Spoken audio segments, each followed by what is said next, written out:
Reliquias. ¿Cuáles son las verdaderas? Las reliquias, en el sentido religioso del término, son objetos expuestos para su veneración, del mismo modo que las imágenes de santos han servido durante siglos como incentivo para reafirmar y mantener viva la fe. Las reliquias son partes de un todo que la historia nos ha legado. Nuestra investigación de hoy nos encamina a saber cuáles son las verdaderas.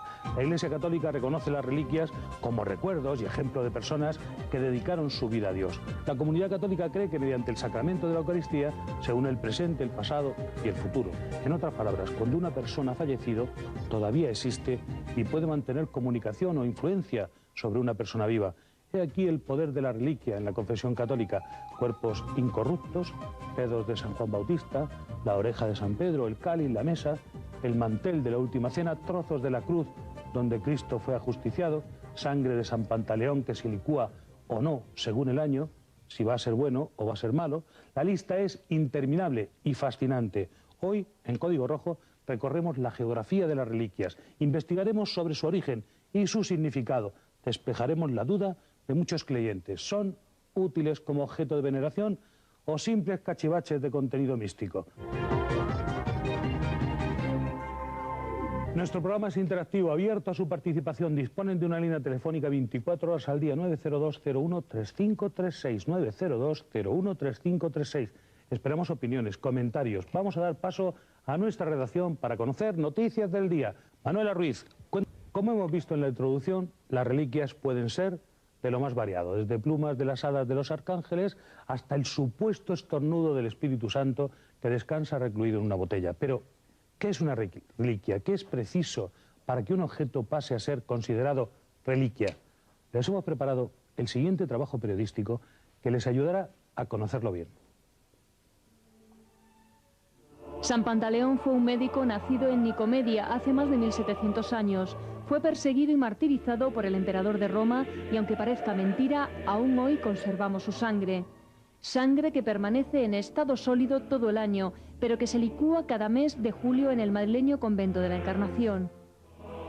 En multitud de lugares de toda la cristiandad se conservan restos de santos que son venerados como reliquias, partes de la cruz de Cristo, santos cálices con los que Jesús celebró la última cena. La lista de objetos que en apariencia carecen de significado es interminable. Algunos nos hablan de la pasión de Cristo, otros de cómo una parte considerable de nuestro santoral permanece total o parcialmente incorrupto. Hay incluso reliquias que se han convertido en cuestión de Estado. El general Franco custodiaba personalmente la mano incorrupta de Santa Teresa de Jesús en su habitación, mano que mandaba llevar a la capilla del Pardo diariamente para oír misa. Los turineses han hecho de su sábana santa o sindone un asunto de identidad local hasta el punto de conocerse la ciudad piamontesa por la valiosísima reliquia que conserva. Otros enclaves más cercanos a nosotros, como la localidad montañesa de Liébana, han pasado a ser lugares santos de la cristiandad por la custodia del mayor pedazo de la cruz de Cristo. ¿Qué son las reliquias? ¿Cuáles son verdaderas y cuáles falsas? ¿Cuál es su lugar en nuestro descreído siglo XXI? Hoy, en Código Rojo, nos acercaremos al misterioso mundo de lo sagrado que ha permanecido inmutable durante siglos.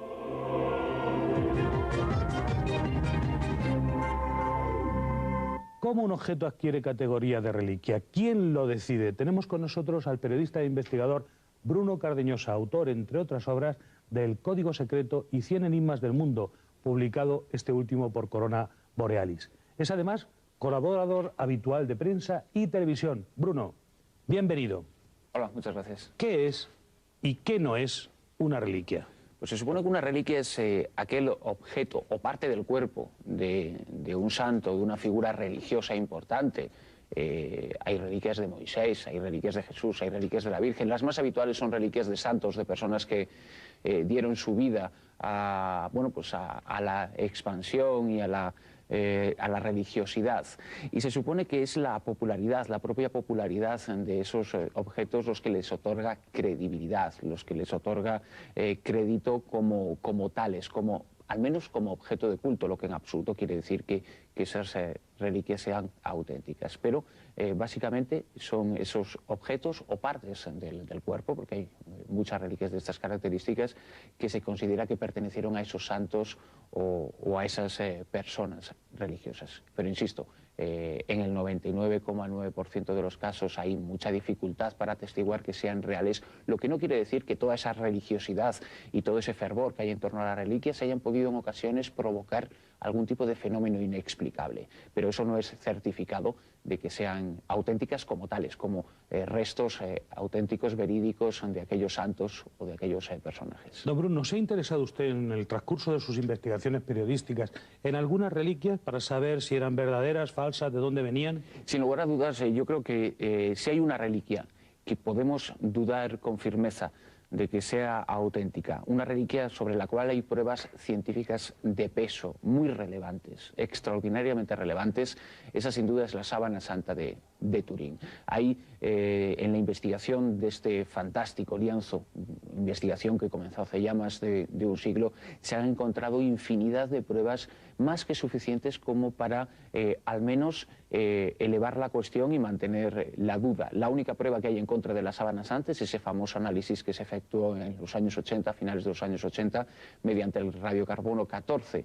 Sin embargo, esos mismos análisis que convirtieron teóricamente al lienzo de Turín en una falsificación medieval han sido recientemente descartados por los mismos científicos que participaron en ese análisis, que han reconocido determinados errores que se cometieron en la investigación. Pero al margen de la sábana santa hay otra serie de objetos muy inquietantes. Antes hablaba de esos objetos que pueden provocar fenómenos inexplicables. Por ejemplo, la sangre de San Pantaleón. Muy probablemente no es la sangre auténtica del santo, pero lo que sí que es cierto es que, llegada la fecha, esa sangre sí provoca un fenómeno. Esa sangre se licúa ante los fieles, se licúa en ocasiones sin que exista ese movimiento que los escépticos explican como la razón que puede provocar que ese líquido, esa pasta, se convierta en un líquido. Y eso sí que es un fenómeno inexplicable que puede tener mucho que ver con la fe de todos los creyentes que se reúnen con el poderoso deseo de que esa sangre produzca el milagro.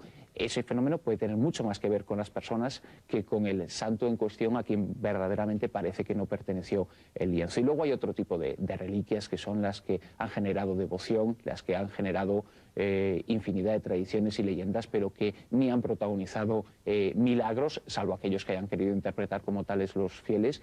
Y luego están dentro de este mismo grupo de reliquias tenemos objetos verdaderamente variopintos, desde huevos del arcángel San Miguel hasta, como se decían, estornudos angélicos, prepucios de Jesús, plumas de ángeles. Hay una cantidad impensable de objetos que en ocasiones nos pueden provocar hilaridad o sorpresa, como pueden ser todos aquellos relacionados con la muerte y pasión de Jesús, que hay infinidad de ellos. Por ejemplo, lignum crucis, trozos de la cruz de Jesús. Hay tantos lignum crucis esparcidos por todo el orbe cristiano que decían, ¿no?, que se podía juntar todos ellos, y si juntáramos todos ellos podríamos llegar a construir un barco de madera, cuando se supone que la cruz en donde fue crucificado Jesús medía apenas 3 metros de altura por 1,80 o 2 metros de ancho. Evidentemente el 99% de esas reliquias son falsas, aunque para la Iglesia sean auténticas,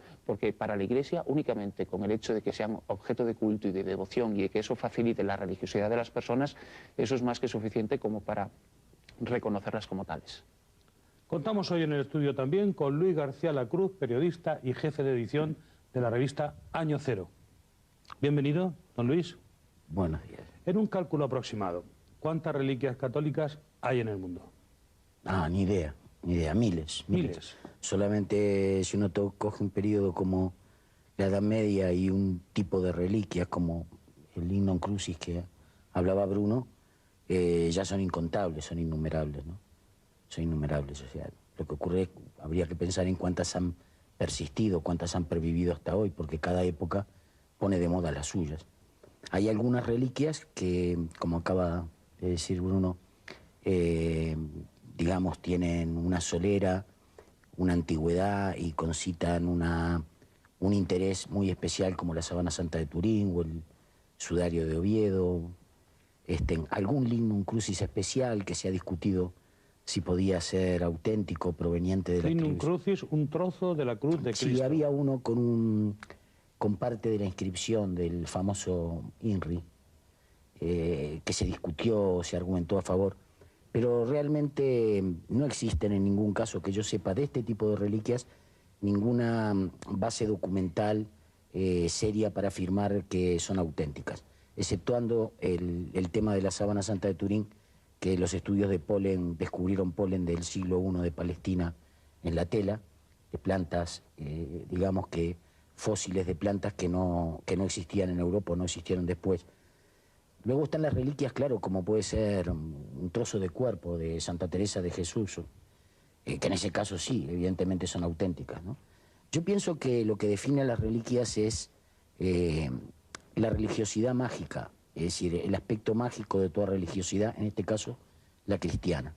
Es decir, el hombre siempre ha, sobre todo, digamos, el hombre que no es de una religiosidad elaborada, que no es un iniciado en los misterios de la religión, siempre ha necesitado objetos a través de en los cuales fijar su devoción.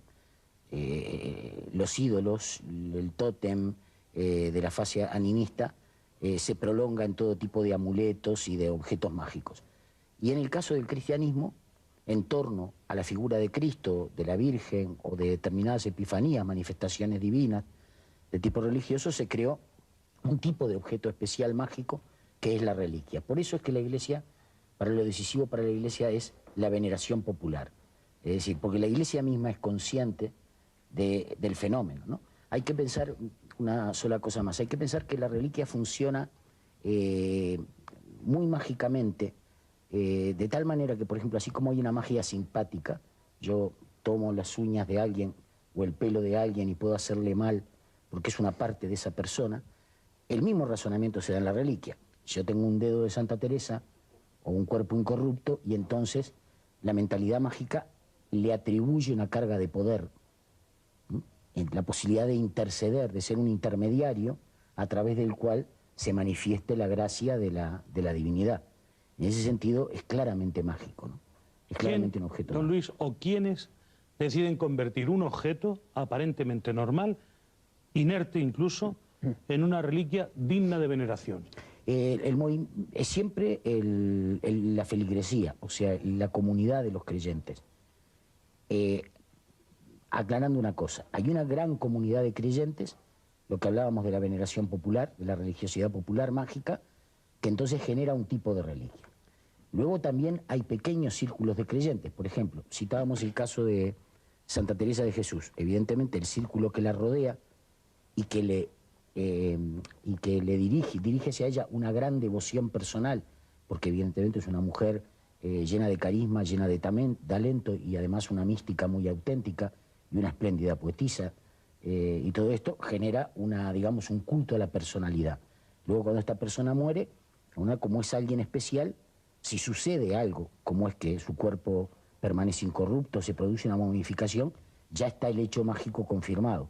Y entonces a partir del pequeño círculo se proyecta la devoción de la reliquia a la gran comunidad, ¿no? O sea que en principio podemos decir reliquias que nacen de la religiosidad popular más amplia, el huevo del arcángel, de leyendas, el estornudo del Espíritu Santo, o la pluma de un arcángel, o algo que perdió el botón que se le cayó a la Virgen María, digamos, estos son de la... Y luego el otro tipo de reliquia, que como hablábamos en el caso de Santa Teresa, que ya tenemos un objeto auténtico, o sea, no tenemos por qué dudar de que esa es una parte del cuerpo, ¿no? El dedo que, no sé ahora, pero hubo un tiempo en que yo hace muchos años tuve oportunidad de verlo en Ávila, expuesto en una vitrina, ¿no?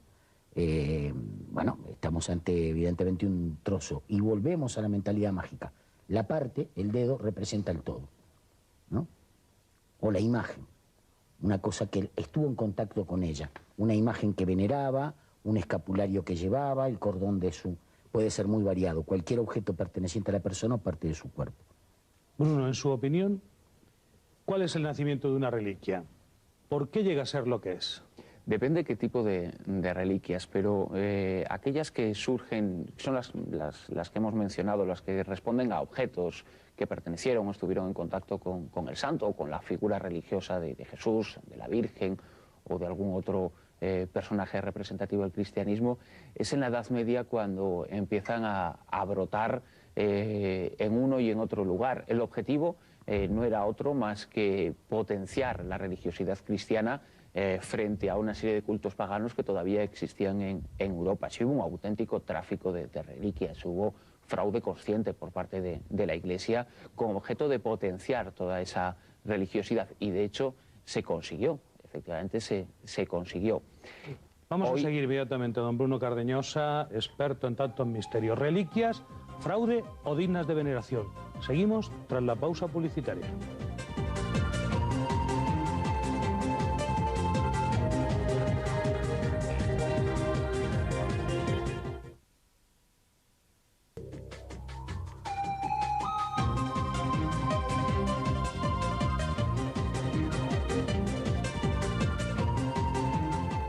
De una reliquia ayuda a superar una enfermedad o al menos da fuerzas al enfermo y reafirma la fe.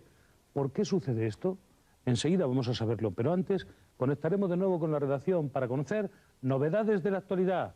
Adelante, gracias. Continuamos con el tema que hoy nos ocupa.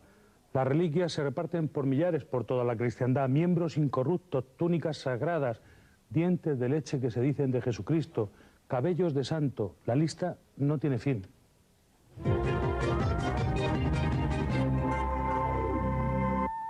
Está con nosotros José Antonio Fortea, sacerdote y prestigioso teólogo. Bienvenido, padre. Muy buenas. Gracias por estar aquí. ¿Qué es una reliquia para la Iglesia Católica? Bueno, para la Iglesia Católica simplemente es parte del cuerpo o el cuerpo entero de una persona que creemos que está muy cerca de Dios por ser santo. Nada más. Vemos que hay reliquias falsas y verdaderas. ¿Cómo distinguimos o cómo se pueden distinguir unas de otras? Bueno, la Iglesia tiene un gran interés en que solamente se dé culto a aquellas reliquias de las que no cabe ninguna duda que pertenecieron al cuerpo de ese santo. Las reliquias de dudosa procedencia, la Iglesia aconseja que sean retiradas del culto público e incluso que se les dé sepultura para que la acción del suelo y el tiempo las destruya, puesto que no sabemos con seguridad si son o no son de un santo. Padre, usted así a bote pronto puede decirnos algunas sobre las cuales haya pocas dudas de que son verdaderas. Pues, por ejemplo, las reliquias de Santa Teresa de Lisieux o de Santa Teresa de Jesús, personas que murieron con tal fama de santidad que estamos seguros de que su cuerpo ha tenido una continuidad hasta nuestros días de vigilancia y de seguridad de que ese cuerpo pertenece a ese santo. Y cuando nos trasladamos, por ejemplo, al lienzo que se venera en la Catedral de Oviedo, o a la sábana santa de Turín, o al lignum crucis que se dice de la cruz de Cristo, ese trozo de madera, ¿podemos estar igualmente seguros? Bien, estos temas que ha tocado son muy interesantes, porque, por ejemplo, yo sobre el sudario que hay en Oviedo, hace bastantes años no hubiera manifestado el más leve interés. Pero después de conocer todo lo que se conoce ahora mismo de la sábana santa, pues yo diría, hagamos investigaciones. La sábana santa, casi nadie creía que era la sábana que había envuelto a Jesucristo. Existía una tradición en esa zona, pero de pronto cuando se inventa la fotografía y se hace una foto de la sábana, en el negativo aparece el cuerpo de un hombre, que apenas se puede ver en la parte positiva. De pronto una reliquia que estaba casi olvidada y que casi todo el mundo decía, bueno, esto nos viene de hace tanto tiempo, de pronto pasa a plena actualidad. Se siguen haciendo más investigaciones y cada investigación demuestra que allí realmente hay algo muy importante. Porque después no solamente es que esté el negativo, es que después se ve que dando más o menos profundidad a las zonas más o menos intensas de negro sale la imagen tridimensional, etcétera, etcétera. Sobre el lignum crucis que me ha dicho usted, pues en el Vaticano es cierto, se guarda parte de la cruz de nuestro Señor Jesucristo. De ese trozo no hay ninguna duda. Hay una continuidad perfecta desde la época del Imperio Romano, en la época en que Santa Elena va a buscarla a Palestina, que sabemos que ese trozo es de la cruz de Cristo. Y por eso, cuando se corta una pequeñísima porción de ese trozo de cruz, el Vaticano extiende un documento atestiguando que ese trozo es parte del trozo que se guarda allí. Por supuesto que hay trozos que vienen de hace muchos siglos, de los que no hay ningún documento ni ninguna seguridad. Allí, por supuesto, puede ser campo abonado a que hubiera cuentistas que dijeran: he venido de peregrinación y me he traído eso, un trozo de la cruz. Eso no merece ninguna fiabilidad. Pero aún así, por ejemplo, oí un estudio que habían hecho, un alemán, de que si cogiéramos todos los trozos que hay en Europa, que dicen ser de la cruz de Cristo, siempre se dice, saldría una cruz de 3 veces superior. Pues no, no es verdad. Si se cogieran todos los trozos que hay, y seguro que muchos son falsos, no sale ni siquiera una cruz. Eso hay que dejarlo bien claro. Pero aún así la Iglesia ni entra ni sale sobre la autenticidad de aquellos trozos de la cruz que no tienen documentos que prueban que proceden del único trozo que se conserva en Roma. En Madrid, padre, por ejemplo, todos los años la sangre de San Pantaleón, que fue un santo pues muy antiguo, se observa por si se licúa como un presagio. ¿La licuefacción espontánea es posible, padre? Pues mire, me pregunta por un caso que yo, cuando era un seminarista, todavía con pelo en mi cabeza y sin barba, estaba yo viendo la televisión. Y al ver las noticias, de pronto veo esta reliquia el día que se licúa. Y dije, caramba, si la persona que la está sosteniendo es un amigo mío, seminarista como yo. Entonces, a los pocos días, tuvimos una comida juntos. Y le dije, oye, yo soy de Huesca, no tengo ni idea de este asunto de la sangre de San Pantaleón. ¿Qué me puedes decir? Y él me dijo, mira, yo estoy allí todo el año. Te puedo asegurar que ese día del año, unas veces hay una temperatura, otras veces hay otra temperatura. Y que lo único seguro, y no sabemos por qué, es que ese trozo se licúa ese día. A eso es a lo que podemos llegar. La Iglesia no va más. La Iglesia venera las reliquias porque la experiencia de 2000 años demuestra que a veces ocurren cosas muy milagrosas, como esta que acabo de decir. Es como si Dios quisiera señalar con su dedo y decir, este hombre fue un gran santo. Y hasta sus restos hacen milagros después de muerto. La sangre de San Pantaleón, un santo de la antigüedad, como decía, no solo se conserva en Madrid, también lo hace en Constantinopla y Ravelo, donde existe el privilegio de contar con unas ampollas iguales o parecidas a la de Madrid que conservan en principio esta sangre, que es una masa y que se convierte una vez al año en líquido, y que esto es interpretado como un buen signo, parece ser. También hemos hablado de la sábana santa de Turín, pero no solo Turín es una ciudad italiana poseedora de grandes reliquias. En Roma, por ejemplo, se cuentan por decenas. Tenemos al teléfono desde la capital italiana a Paloma Gómez Borrero, extraordinaria periodista, querida compañera. Hola, Paloma. Muy buenas tardes, Paco. Muy buenas tardes a todos.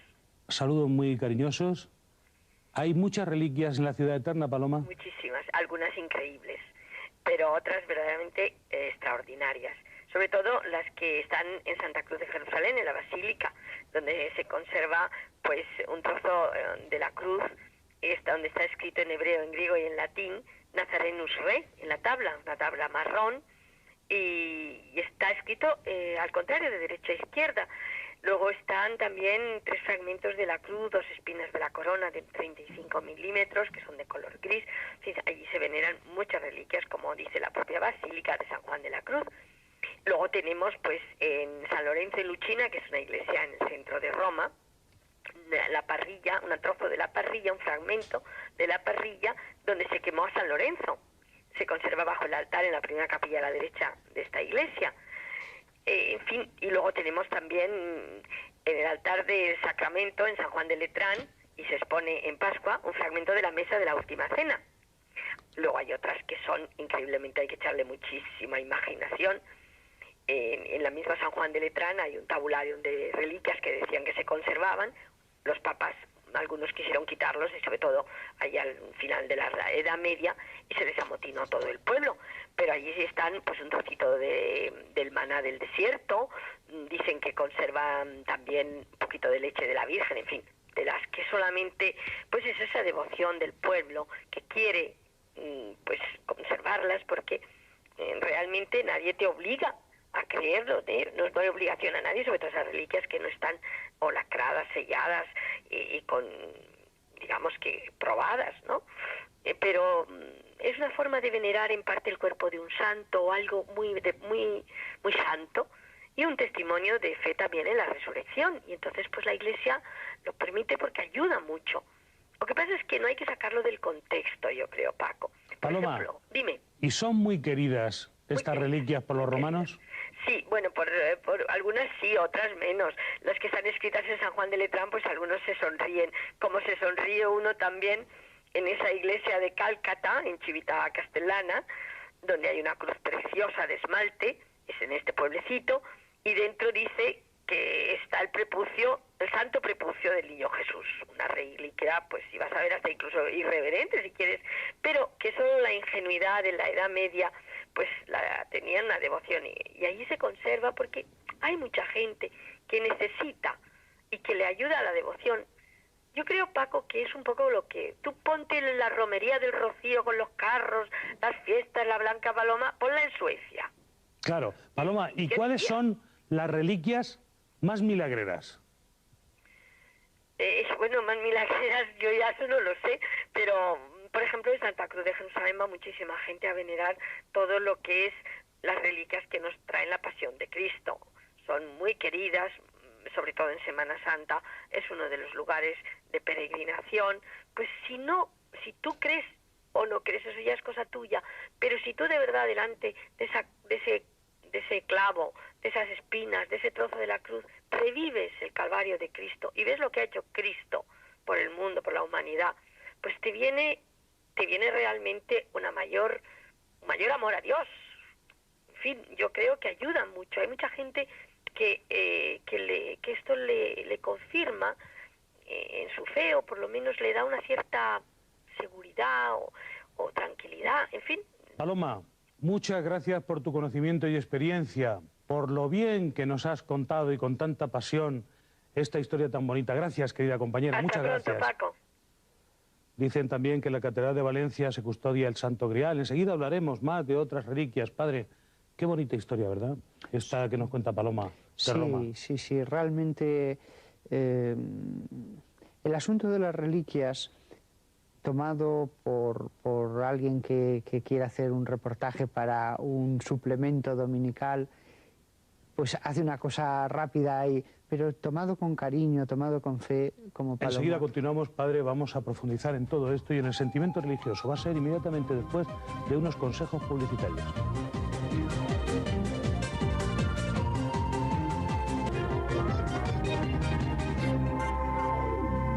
Antes de continuar añadiendo datos a una realidad asombrosa donde se veneran los más extraordinarios objetos, vamos a conocer las noticias en riguroso directo. Manuela Ruiz, que no... Después de repasar una pequeña parte del ingente catálogo de reliquias que hay repartidas por el orbe cristiano, nos preguntamos, ¿se trata de algún tipo de engaño o son objetos de enorme valor de culto?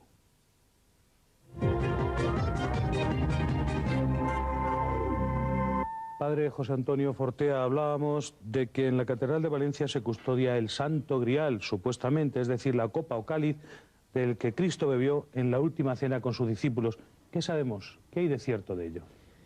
Pues aquí, lo mismo que con la cruz, mucha gente dice, corren por el mundo cientos y quizás miles de cálices diciendo que son el cáliz de la última cena. Pues este asunto ha sido muy estudiado por muchos historiadores, y en toda la cristiandad solo hay 3 cálices que ellos apelaran ser ese cáliz, solamente 3. Y tanto el de Francia como el de Alemania, por el estilo ya se veía que no podían ser de la época del Imperio Romano. Pero curiosamente, uno de los 3 cálices que se guardaba en la Catedral de Valencia, con una tradición constante, hasta que lo trajeron los cruzados, hasta que lo trajeron a Hispania un diácono, ese cáliz es distinto porque uno lo ve y perfectamente puede ser de la época del Imperio Romano porque es la copa de ágata lo que la tradición dice que usó nuestro Señor. Y cuando uno estudia la historia de ese cáliz, apasionante, pues uno ve que entra dentro de lo plausible pensar que ese sea. ¿Se puede visitar, padre? Sí, sin ningún problema. Es un cáliz precioso porque a la copa original, sencilla, una roca tallada, un ágata, después se le ha puesto pues un pie, unas asas, y lo interesante que debemos pensar es que una cosa tan preciada para los primeros cristianos como fue el cáliz de la última cena que apareció en los evangelios, ese cáliz seguro que no lo tiraron, seguro que lo guardaron.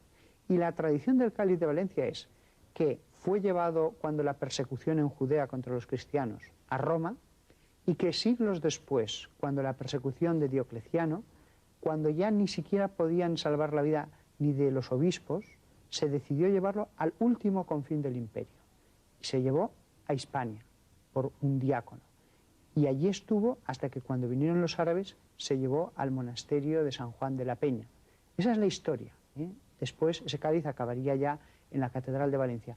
Es una historia plausible. No podremos estar seguros. Qué historia tan interesante, padre. La verdad es que lo mejor es visitarlo para ver si uno mismo puede saber de su autenticidad. También en España, en la comarca montañesa de Líbana, hay una reliquia de primera magnitud. Se trata del Niño Crucis, el mayor fragmento de la cruz de Cristo, y cada 7 años se celebra el año jubilar lebaniego, que concede a quien pase por el monasterio de San Toribio la indulgencia plenaria y perdón de todos los pecados. Bruno Cardeñosa, periodista, investigador, ¿cuál es el origen de la Vera Cruz de Líbana? Se supone que este Lignum Crucis, como otros muchos que están repartidos por toda Europa, pertenecería en su momento, habría sido extraído de ese original que Santa Elena encuentra en su viaje por Oriente Medio y se trae a Roma, y a partir del cual bueno, pues se produce esa disgregación de diferentes trozos. En el caso de Líbana se da algo que los periodistas a veces exigimos muchas veces, ¿no? Una investigación en toda regla, una investigación científica que trate de aclarar el origen de ese trozo de madera, en este caso de casi 1,80 m de altura. Estamos hablando del mayor Lignum Crucis del mundo. Y efectivamente, dentro de ciertos parámetros, la investigación debería haber sido, y todavía hay tiempo para ello, mucho más amplia, mucho más meticulosa, pero sí se hizo una investigación tratando de averiguar qué tipo de árbol y qué antigüedad podría tener esa madera que se encuentra en Líbana. Y se averiguó que era un tipo de ciprés muy propio de Palestina y propio también de la época en la que se supone que ocurrieron los hechos, hace unos 2000 años. Por lo menos el origen de la extensión de este tipo de plantaciones de cipreses. Y efectivamente, ese trozo de madera que se encuentra en Líbana pertenece a un árbol que bien podría haber tenido su origen en Palestina, pero ciertamente también si ponemos en el otro lado de la balanza la prueba para dudar, también es el tipo de ciprés que encontramos en muchos de los cementerios españoles. Pero al menos hay una prueba científica que al menos nos conduce en una dirección. Yo creo que es muy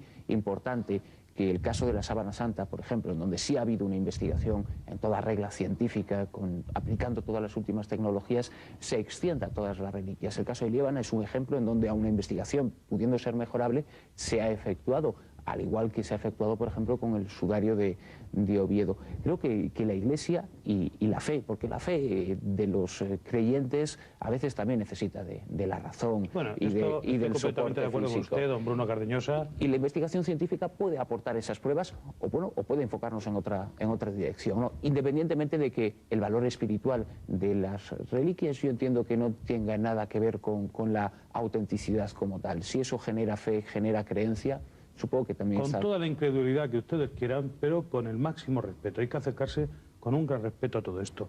En la Colegiata de San Isidro de Madrid se guardan las reliquias del santo fallecido de San Isidro, hace nada menos que 831 años. No se trata de unos pocos cabellos ni del fémur. Esta vez se trata de un cuerpo que ha permanecido incorrupto durante más de 8 siglos. Don Luis García Lacruz, ¿cómo puede un cadáver permanecer incorrupto durante tanto tiempo? Bueno, no sé, evidentemente pueden existir casos de momificaciones naturales. Hay teorías y explicaciones en determinadas condiciones de suelo, en determinadas condiciones climatológicas, como se dieron, por ejemplo, en el Antiguo Egipto, se producían momificaciones incluso naturales, y la momificación natural se puede mantener mucho tiempo. Pero en el caso de los cuerpos incorruptos hay un misterio mayor, porque, digamos, no es una momificación en muchos casos, sino que conserva una frescura o va unido a determinados signos, como puede ser el famoso olor de santidad, que yo no soy un experto en la materia y no puedo decir hasta qué punto se ha investigado la posibilidad de explicar esto de una manera científica, ¿no?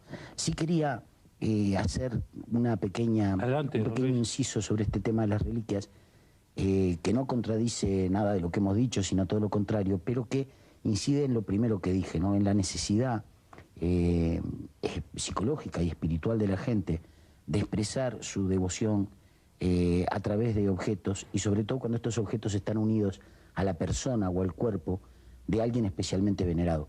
Cuando hablamos de reliquias, todos pensamos, por ejemplo, en las reliquias religiosas, pero no nos olvidemos que en pleno siglo XX se reproduce el mismo fenómeno con Lenin, el cadáver momificado del gran patriarca de la Revolución Rusa, que es objeto de un mausoleo de devociones.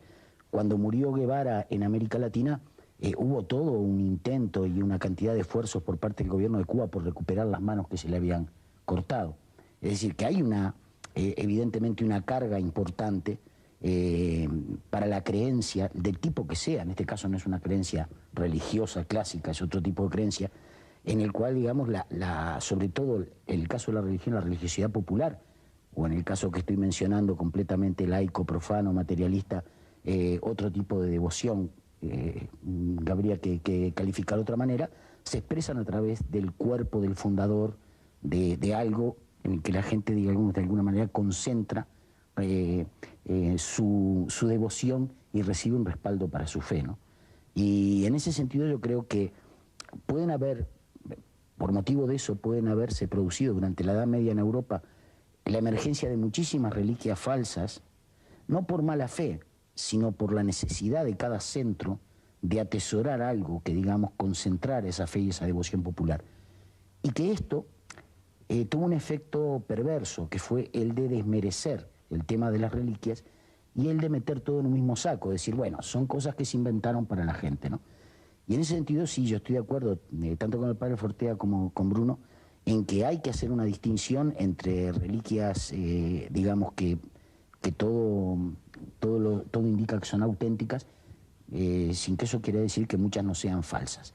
Y que hay que separar esto del valor espiritual, ¿no? Que es otra cosa, digamos, que una reliquia que no es auténtica, un Lignum Crucis no es auténtico, puede concitar un fenómeno de fe muy importante que es auténtico en sí mismo. Y pienso que eso explica, el padre me podrá corregir si me equivoco, que eso explica un poco la actitud de la Iglesia ante la reliquia, ¿no? La Iglesia no suele entrar en el debate de la autenticidad última de la reliquia. Vamos, don Luis, si usted me permite, inmediatamente a preguntarle al padre Fortea esa cosa. En este caso no hay que corregir nada. Confirmo lo que ha dicho al 100%. Pues yo le voy totalmente. A preguntar, don Aunque José Antonio una cosa Fortea. quisiera Sí. reafirmar de las que ha dicho, porque suscribo todo. Por un lado, la distinción de el valor espiritual, aunque fuera falsa, pero es un recuerdo, y por otro lado, los casos auténticos de los falsos. Pero hay una cosa que ha dicho y es interesante, la frescura. En los casos de personas momificadas, estoy harto de escuchar que dicen, bueno, eso es una cosa ya muy conocida, que eso pasa de forma espontánea. Que a mí me expliquen cómo enterramos en un mismo pueblo, en los mismos sepulcros, a miles de cadáveres durante siglos y todos se corrompen. Enterramos al hombre que ha tenido fama de santidad, ese cuerpo no se corrompe. Pero además, lo que él dice, cuando se exhuma muchas veces para hacer el informe ante notarios, se quedan sorprendidos, y esto es una cosa ya que viene de siglos, de la frescura de las carnes, cuando no del perfume. Y además los que momifican saben muy bien que es imposible momificar sin deshidratar. O sea, la momificación está muy estudiada, y salvo que sea por procesos químicos, como el caso de Lenin, y lo que les está costando, porque de Lenin ya casi todo es cera, se ha dicho de paso, es por deshidratación. Los santos son enterrados con todas sus vísceras. Eso es imposible de parar. Padre, San Isidro, hablábamos hace un momento ahí en la Colegiata de San Isidro en Madrid. ¿Se puede visitar ese cuerpo que tiene más de 800 años de antigüedad? Bueno, la iglesia no suele ser muy tétrica, está dentro de una urna, no solemos poner este tipo de cosas a la vista, cuando son cuerpos enteros, y está dentro de una urna, pero sí, cualquiera puede ir a visitarlo. Otra cosa, eso que usted ha mencionado, la fragancia de santidad, ¿en qué consiste? Bueno, pues realmente es algo que la iglesia de pronto se encontró, que ante cuerpos de ciertos santos, al abrir la caja, de pronto salía un perfume. Esto es una cosa que ha sucedido muchas veces a lo largo de la historia. Y ojo... Surge un olor. Sí, hablo de cuerpos... Un olor agradable, un perfume. A perfume, sí. Inexplicable. De muchos tipos, sí. Y cuando eso pasa, muchas veces es cuando ya se encuentra el cuerpo incorrupto. Al abrir el ataúd. Sí, o sea, usted piense en una caja que está bajo 2 metros de tierra, que nadie ha abierto desde hace siglos porque está enterrada bien en el Campo Santo o si no en la iglesia, donde pasa continuamente gente. De pronto, ante las autoridades, porque ya ha acabado el proceso, porque se va a iniciar el proceso de beatificación, se abre y pasa eso. Pues eso lo admite la iglesia, padre, como una cosa cierta y verdadera. La iglesia simplemente dice los hechos. O sea, la iglesia lo que defiende hasta la muerte es la fe. Y después la iglesia dice, bueno, aquí estaba el arzobispo de Sevilla, 2 notarios, el concejo, y de pronto pasa esto. Qué casualidad que pasa lo mismo que pasa en Francia, en tal época, en tal sitio, en Alemania, en tal sitio. Es una cosa muy repetida. Es impresionante, padre. Regresamos en unos momentos con nuestra investigación. Ya ven a dónde nos está llevando. Tras unos consejos publicitarios. No se retiren.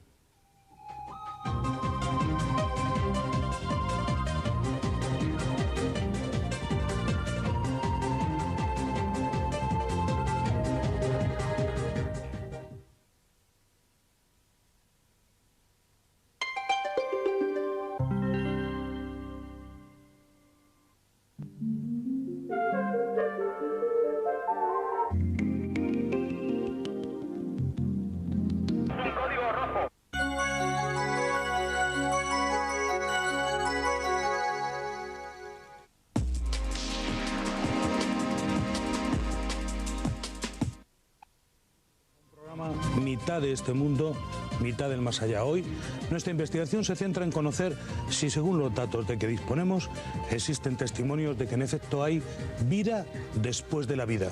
Un asunto nada fácil de abordar cuando se hace